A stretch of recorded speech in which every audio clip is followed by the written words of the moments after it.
we've got over 50% of the prison population who haven't achieved functional literacy, and about 20% of them are illiterate.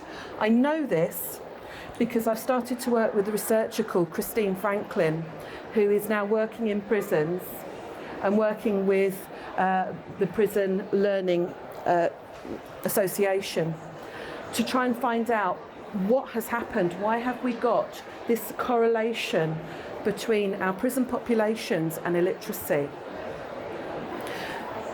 And I can tell you what it is. It's because learning to read didn't happen at the right phase, and then life chances fell in.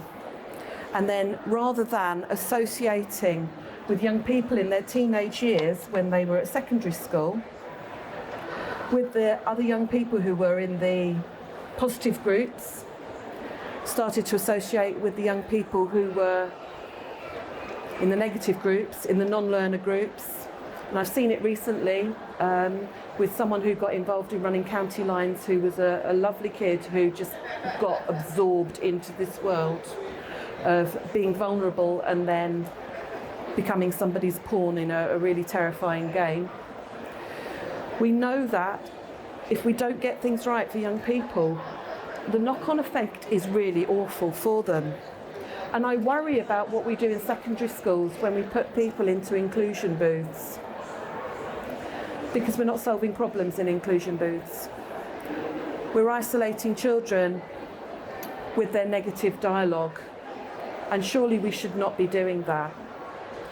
So one of the things that I did at the school where I was with Connor was he was being sent to the exclusion booth every day to sit with his miserable thoughts and think about his horrible life and be presented with work that he couldn't access, which compounded his misery. And I set up something called a behaviour reflection unit in school. And in that behaviour reflection unit, it became a forum to do some testing, some assessment, talk about your journey with reading and learning as a youngster, and talk about your friendship groups and how your friendship groups form your identity and your idea of you. And do you know what? It was great for Connor because he realised he was an artist, and he realised that there were picture books that he loved looking at, and he started to build vocabulary.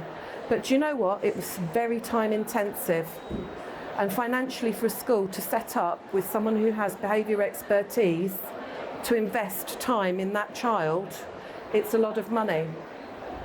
But what I would say is, having seen the whole picture all the way through to people in prisons spending hours and hours in their cells, not being able to read their probation documents or any of their documents, we can get it wrong at this phase, or we can get it seriously wrong at that phase. We can spend the money in primary education to support learning and get the right tools and equipment and time needed for these children who desperately need support at that phase. Or we can rock it on till they get to secondary, where they're going to need a lot more intensive support, because by that time they're in a state of diffusion and they're with their friends who are giving them fairly negative ideas about their role in society. Or we can roll it on till we get to prison. And I know that sounds really stark, but that's the reality. And I've seen it because I've worked in primary proofs and seen children at the age of 5 at primary proofs who are already in desperate need of support and help and investment, huge amount of investment. So young people need attention. And if they don't get attention here, boy, are they going to get it at some other time along the chain, aren't they? And for society, that can become incredibly expensive, hugely expensive. The cost of illiteracy on society is massive. It is something I passionately believe we have got to change